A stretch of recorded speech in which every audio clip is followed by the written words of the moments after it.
एकांत में भगवान की कुछ स्तोत्र और प्रार्थना है, उनको गाइए और रोइए, प्रभु से प्रार्थना कीजिए। क्या? मुझे अजपा जाप दे दीजिए, निरंतर भजन दे दीजिए, वो दे देंगे। हमने संतों से सुना है कि भगवान भजन मांगने की बात को बड़ी जल्दी पूरी करते हैं कि मुझे अखंड भजन दे दीजिए, हृदय से जब चाहोगे तब। वो अंतर्यामी है, वो आपके अंदर बैठे देख रहे हैं। भगवान मुझे भजन दे दिए, आपके चल रहा विविध भोगों की, तो पहले उन भोगों को नष्ट करेंगे या पूर्ण कराएंगे, तब आखिरी बातें आएगी। जब विभीषण जी श्री भगवान के सन्मुख गए तो भगवान ने सबसे पहली बात पूर्ण की, जो लंका में चलते समय भाव आया था कि भगवान के चरणों का आश्रय लेकर उनके बाहुबल से इस रावण का विनाश करके जिस सिंहासन पर बैठकर इसने लात मारी, यहीं बैठूंगा आके। पहला काम किया, समुद्र का जल मंगाकर लंकाधिपति पद पर अभिषिक्त कर दिया। और लंकेश कह के उन्होंने कहा कि प्रभु उर्कछु प्रथम वासना रही, प्रभुपद प्रीति सरित सो वही। प्रभु आपके चरणों के दर्शन से कोई कामना नहीं। तो भगवान कहते नहीं, पहले कामना की थी उसकी पूर्ति ले। हम भगवान से भजन मांगेंगे, साथ में नाना प्रकार की वासनाएं हैं, तो इसीलिए जब बहुकाल करी सत्संगा, सत्संग सुनते सुनते ये दिमाग में बैठ जाता है कि भोग वासनाएं कामनाएं ये हमें फंसाने वाली हैं, हमें नहीं चाहिए। जब आपके अंदर से उदासीनता आएगी तब भजन की मांग पूरी हो जाएगी। कभी कभी भगवान का गुणानुवाद करके एकांत में रोया करे साधक। कभी रोना आता है अपने इंद्रिय और मन के विलास की पूर्ति ना होने पर। इतने मोटे मोटे आंसू गिरते, तब लगता है कितने कीमती आंसू कितने घटिया जगह में गिरा रहे हो। अरे इन्हीं से प्रभु को खरीद लेते हैं। अगर उनके लिए रो देते तो इतने करुणामय है वो कि आपको आभास होने लगता।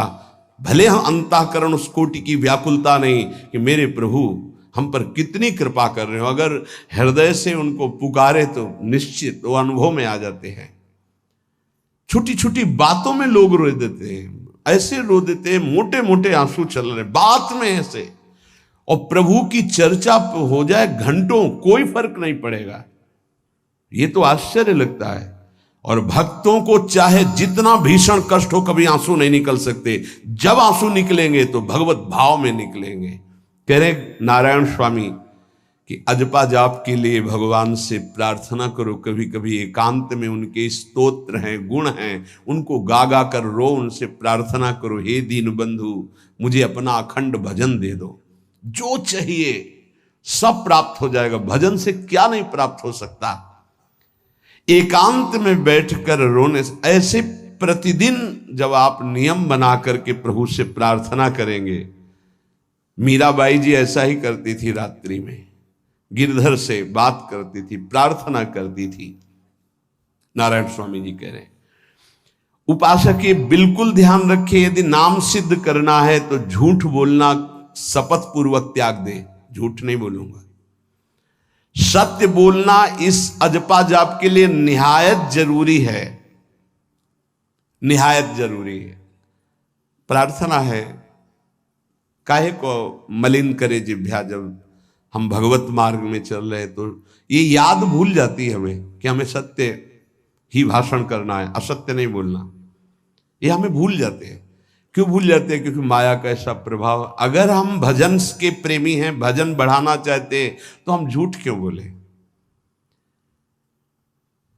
सारे जगत में जो भी तुम्हारे सामने आवे, दृष्टि से उसको जरूर देखकर एक बार प्रणाम करो। मेरे प्रभु इस जीव जंतु के रूप में, जड़ के रूप में, चैतन्य के रूप में। इससे तुम्हारे हृदय में पवित्रता बढ़ेगी, अजपा जाप चलने में सहायक होगा। सत्य बोलना, भगवान से एकांत में रोकर प्रार्थना करना, सबके प्रति भगवत भाव रखकर प्रणाम करना, जिससे तुम्हारा कहीं दोष दर्शन नहीं होगा। किसी के मन को दुखाने वाली कभी बात न कहे, किसी को दुर्वचन न कहे, किसी का वैर भाव अपने हृदय में स्वीकार न करे। ये साधन मैंने स्वयं किया है। नारायण की कृपा से इस दास को वेदांत का भी पूरा ज्ञान है और भक्ति मार्ग का भी, दोनों का आखिरी भाव समदर्शिता है, चाहे भक्ति से चाहे ज्ञान से। सब में ब्रह्म देखना, सब में वासुदेव देखना, सब में इष्ट देखना। भक्ति विषय में भजन और ज्ञान विषय में नारायण, ये दोनों बात भक्त में होनी चाहिए। भक्ति का प्रथम और अंतिम विश्राम भजन, हर समय भजन चलना, और आंतरिक ज्ञान का विषय सब में हमारे इष्ट देव, ये दो बातें जरूर होनी चाहिए परिपक्व भजनानंदी होने के लिए। अगर भगवान की प्राप्ति करनी है तो ये दो बातें बड़ी जोर की है, भजन निरंतर और जिसके भी सानिध्य में आए उसमें भगवत भाव करना। मेरे नारायण ने मुझसे कहा, वो फरमाया कि उनके पीछे पीछे मैं चलता हूं जो मेरे ऐसे भजन करने वाले भक्त होते हैं। और श्री कृष्ण चंद्र जी ने दयालुता में भागवत में कहा, अनुब्रजाम में हम नित्यम पुयत्यंगुरेण भी। मुझे बहुत रोना आता है बात सुनकर के कि दास की चरण रज के लिए स्वामी पीछे पीछे डोलता है। किस भक्त के पीछे? जो दो बातें यहां कही, जो निरंतर नाम जप करता है और सब में भगवत भाव रखता है। तो भगवान नारायण ने नारायण स्वामी से कहा कि मैं उसके पीछे पीछे डोलता हूं कि उसकी चरण रज मेरे ऊपर पड़ जाए। और भगवान श्री कृष्ण चंद्र जी ने कहा, निरपेक्षम मुनिम शांतम निर्वैरम सम दर्शनम। निरपेक्ष जो किसी की अपेक्षा नहीं रखते, किसी से कोई संबंध नहीं, स्वार्थ का। मुनिम जो निरंतर मंत्र का, नाम का मनन करते रहते हैं। शांतम हर द्वंद्व की प्रहार स्थिति में वो शांत रहते हैं, विचलित नहीं होते।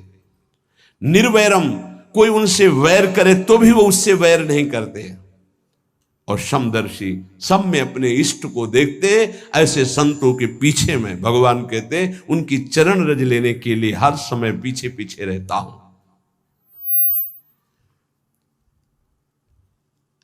अहिंसा परमो धर्मा शास्त्रों में वर्णन किया गया है। इसलिए किसी भी जीव को कष्ट नहीं पहुंचाना है। गर्दन झुका करके रास्ते में चलना सीखो कि नीचे कोई जीव तो नहीं दब रहा हमारे पैर से। शरीर को सावधानी पूर्वक, किसी को दुख न पहुंच जाए मेरे शरीर से।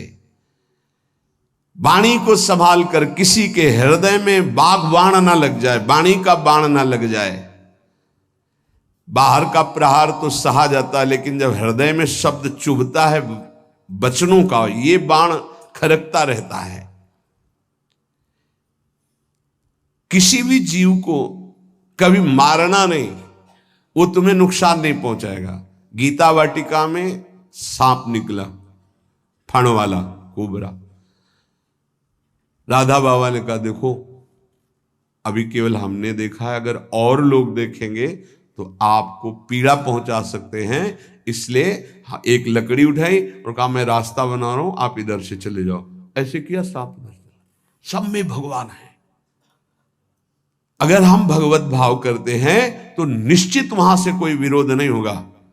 जब हम भगवत भाव करते तो सर्वात्मा भगवान वहां विराजमान, कैसे आक्रमण करेंगे? जैसे रत्नावती जी के लिए माधव सिंह ने जंगली शेर पिंजड़े में बंधवा कर वहां लाए और ऊपर से बालकनी से पिंजड़े का ऐसे खींच दिया गया, शेर बाहर निकला दहाड़ता हुआ। और वो पूजा में थी ठाकुर जी के। संतशाला में बहुत से संत विराजमान थे। दासी ने कहा, महारानी सावधान, सिंह। आरती करने जा रही थी मुड़ी और कहा, नहीं सिंह नहीं, नृसिंह। हमारे भगवान नृसिंह देव पधारे। और थाल लेकर मुड़ी तो जैसे सीधी गाय ऐसे खड़े हो गए। तिलक लगाया, आरती की, प्रणाम किया। सिंह घूमा और छलांग मारी ऊपर, जो बालकनी में राजा के पार्षद उसको बंदी बना करके लाए, सांप को फाड़ और जंगल में। किसी संत को, रत्नावती जी को या किसी को, वहां कोई क्षति नहीं। लेकिन जो उनकी क्षति के लिए लाए थे, उनके लिए वो सिंह, इनके लिए वो भगवान नरसिंह।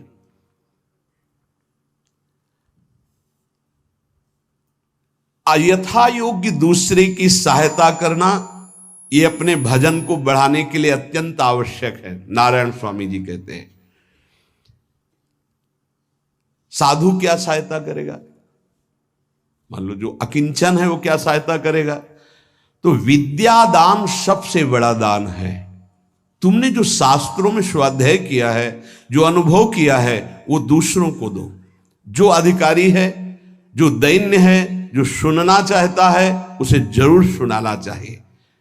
जो विद्या का दान करता है, भगवान का भजन बहुत सहजता से होने लगता है, दूसरे को भजन में लगाने की बात। इसीलिए जैसे आप गृहस्थ में हैं तो आप अपने परिवार के छोटे बच्चे बड़े सब 5 मिनट आप राधा राधा कहिए, आप 10 मिनट भजन कीजिए, आप स्वयं कीर्तन कीजिए, पूरे परिवार को सुनने को मिले, बहुत लाभ मिलता है। सब अगर नगर कीर्तन करें तो लाखों लोगों के पाप नष्ट हो जाए, आपको बहुत जल्दी भगवत प्राप्ति हो जाए। ये साधन होते थे। अब क्या हो गया कि इतनी भजन के प्रति लघु बुद्धि हो गई कि शर्म लगेगी कि हम पूरे गांव में कैसे कीर्तन करें। जो शर्म लगने वाली बातें, उनमें शर्म नहीं, नाम जप में शर्म लगेगी कि हम 10 लोग मिलकर नगर कीर्तन करें। पहले ऐसा था, प्रातः 4 बजे गांव के 10-20 लोग बड़े बूढ़े मंजीरा लेकर, ढोलक लेकर के आसपास गांव में फेरी देते थे, जिसे प्रभात फेरी कहते थे, और वो नाम कीर्तन करते हुए कितनी सुंदर प्रथाएं थी। शाम के समय रामायण या भागवत की कथाएं, कोई जो पढ़ा लिखा है वो सुना रहा है, 10-20-50 ऐसे आसपास के घरों के लोग बैठकर भगवान की चर्चा सुन रहे हैं। ये जरूर करना चाहिए, जो भजन के लिए बहुत उत्साह बढ़ता है। ध्यान करते समय, भजन करते समय मन तुम्हें घुमा घुमा कर माया में फंसाएगा। नारायण स्वामी का अनुभव, तुम्हें उसको घुमा घुमा के भजन में लाना है, ये युद्ध करना है। मन ने जो मांगा वही हम देने के लिए तैयार हो जाते हैं। ध्रुवदास जी कहते हैं, मन अब तक तूने जो कहा मैंने किया, मैं जो कहता हूं तुम्हें करना पड़ेगा। थोड़ा तो हिम्मत लाओ मन से लड़ने के लिए, और किसी से लड़ने की जरूरत नहीं। मन को जीत गए तो सच्चे गुरु बन जाओगे। मन को जिसने चेला बना लिया वही सच्चा गुरु नहीं। मन के सब चेला हैं, कोई बिरला ऐसा है जो मन को अपने शिष्य बना ले। बहुत ध्यान दीजिए, लाखों बार प्रश्न आते हैं ये। मन जब तुम भजन में बैठोगे तो घुमा घुमा कर माया में मारेगा, आपको वहीं गिराएगा। तुमको ये करना है कि उसे घुमा घुमा कर नाम में लाना है। चल राधा राधा राधा, तेरी एक बात नहीं सुनेंगे। इस साधन के करने से मन की शक्ति जो विषय भोगों में फंसाने वाली है वो कम हो जाती है। ध्यान दीजिए, बड़े अनुभवी महात्मा है नारायण स्वामी।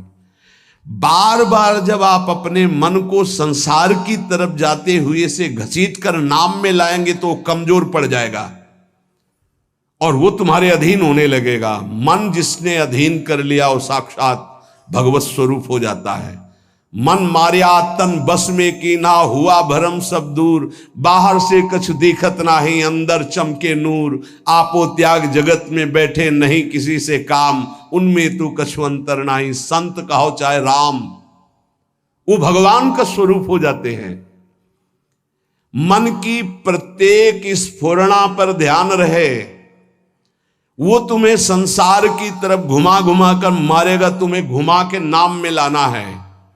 ये साधन तुम्हें अजपा जाप में स्थित करेगा।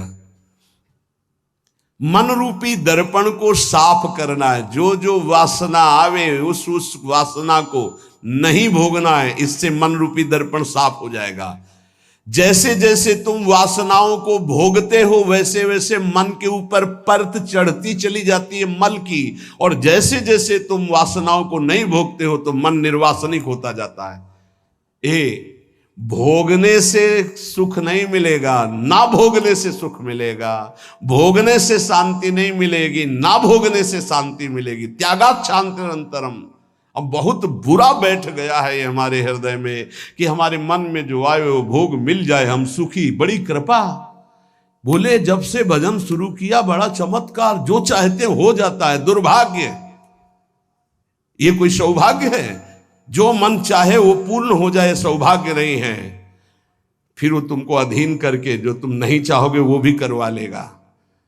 सौभाग्य है कि मन जो चाहता है वो हम नहीं करते। जो शास्त्र में लिखा है, गुरु आज्ञा, वही मन की बात मानते हैं। अभ्यास करते करते वासनाएं कम होने लगती, फिर वासनाएं नष्ट हो जाती, फिर स्फुरणा ही नहीं होती, अजपाजा प्रारंभ हो जाता है। विक्षेप यही वासनाएं पहुंचा रही भजन में। भजन से जो महासुख मिलता है तुम्हें कैसे बताऊं। नारायण स्वामी कह रहे हैं, मन को वश में करने पर जो सुख मिलता है वो ब्रह्मा को भी सुख नहीं है।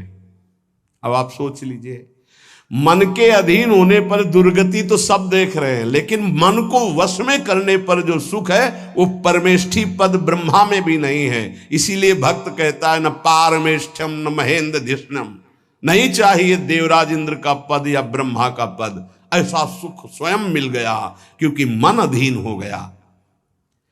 इसलिए इस दास ने स्वामी नारायण की कृपा से इस मन को अधीन किया।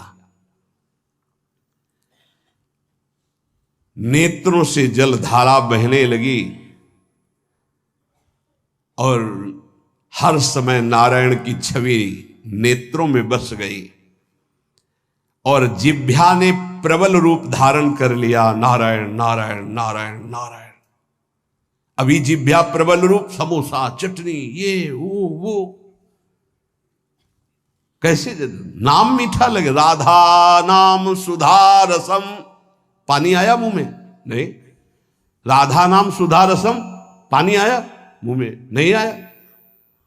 वो अभी गरम गरम समोसा, चटनी, ये या अमुक चीज या अमुक, मुंह में पानी आ जाएगा क्योंकि हमारी जिह्वा का स्वाद बिगड़ गया। बोले हमारी जिह्वा प्रबल हो गई। किस बात में? रुकी नहीं रही। राधा राधा राधा राधा, जैसे राधा बाबा की। नारायण स्वामी जी कह रहे नारायण नारायण नारायण।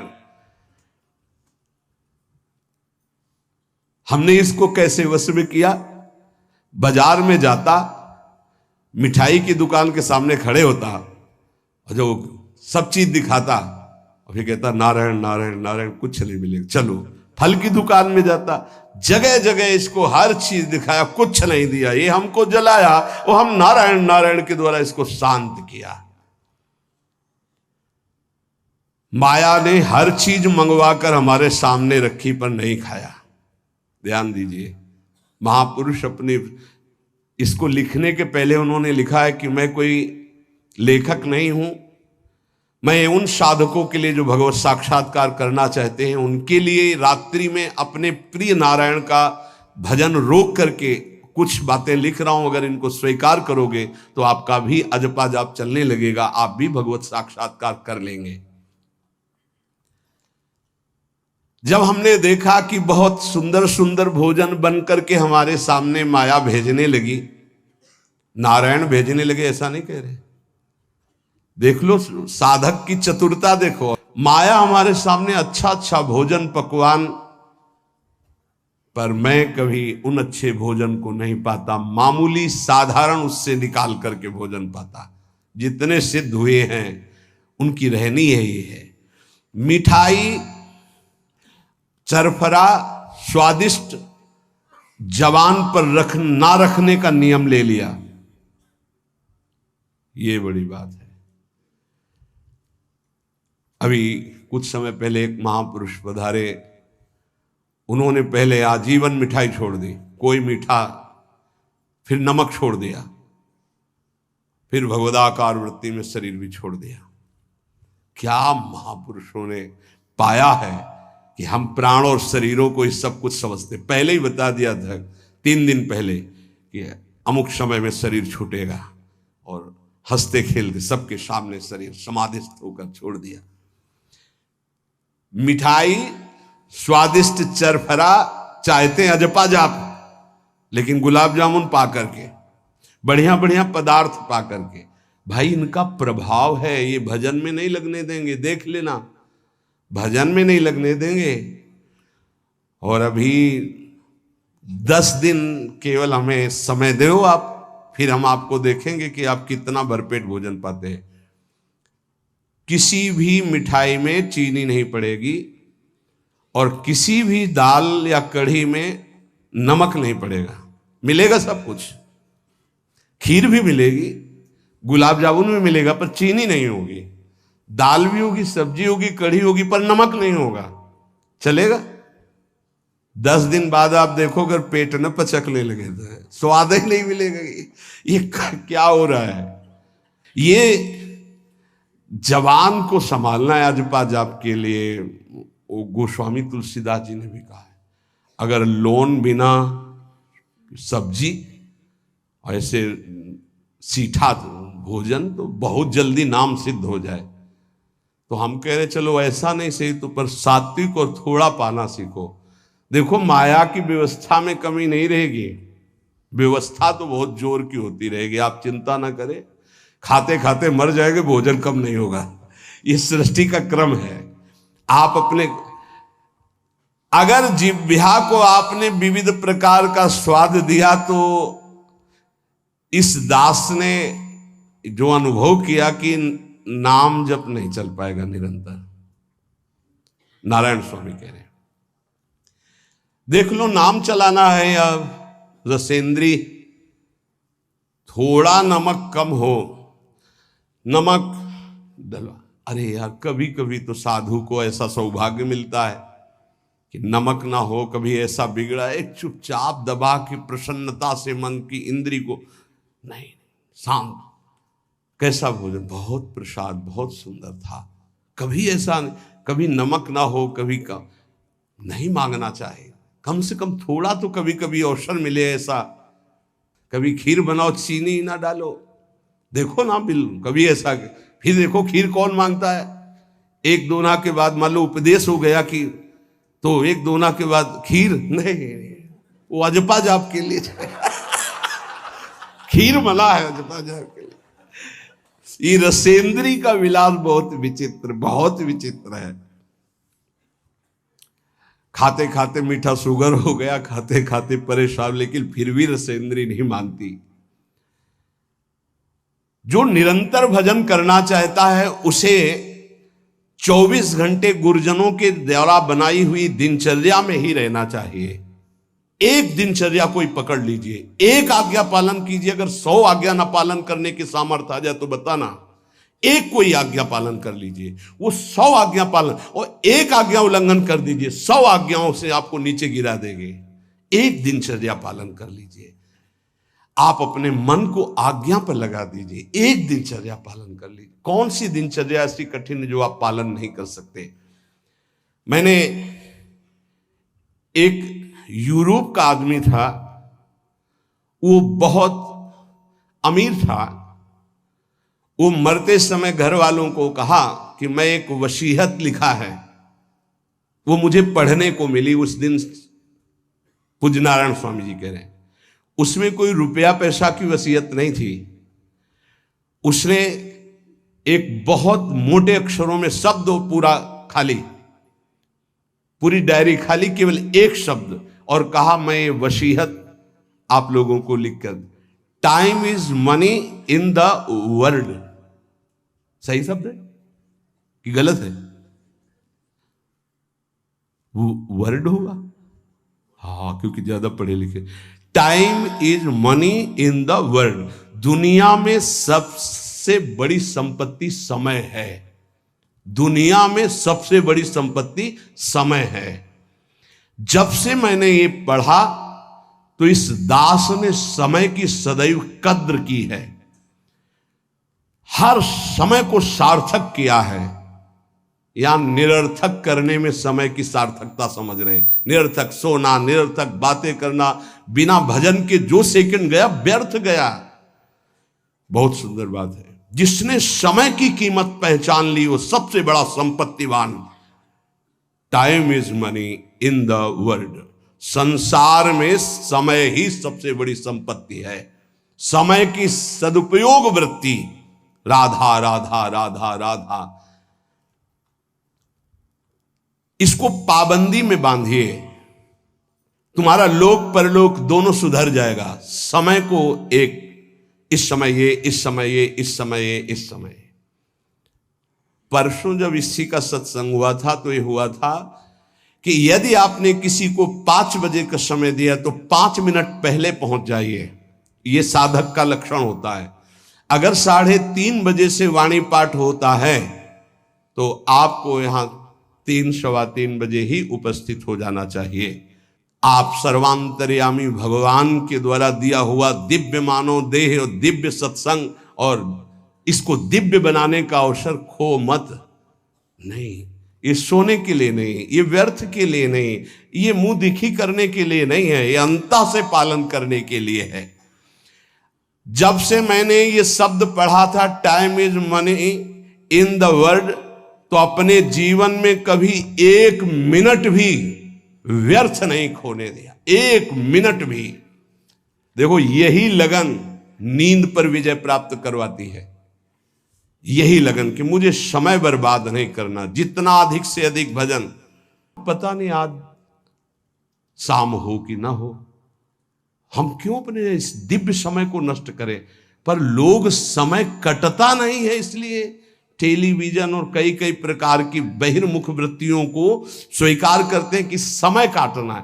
बोले समय नहीं कटता। और सही पूछो तो भगवान से मनाया जाता है कि नींद ना आवे, कभी ये रात्रि ना हो, इसके लिए कि मैं रात्रि हो गई तो 10 घंटे 8 घंटे सो रहा हूं। नहीं, रात दिन भजन, जाना है यहां से। पता नहीं आप लोगों के दिमाग में है कि नहीं है। हर समय बात है कि जाना है, कोई भी मिनट आखिरी हो सकता है, बिल्कुल चलो, जाना है। फिर किस बात के लिए उदास हो जाना, निराश हो जाना, क्योंकि ये पक्का पता मुझे जाना है। कहां जाना है? लाडली जी के पास जाना है, जिनके लिए तरस रहे हैं उनके पास जाना है। तो उसमें कोई भय है क्या कि जाना? जिनके लिए हम तरस रहे, तड़प रहे, उनके पास जाना है। जहां अनंत जन्मों से बिछुड़े वहां जाना है। कोई आश्चर्य की बात है, कोई दुख की बात है, कोई घटना की बात है, और जाने का ये बुलावा है।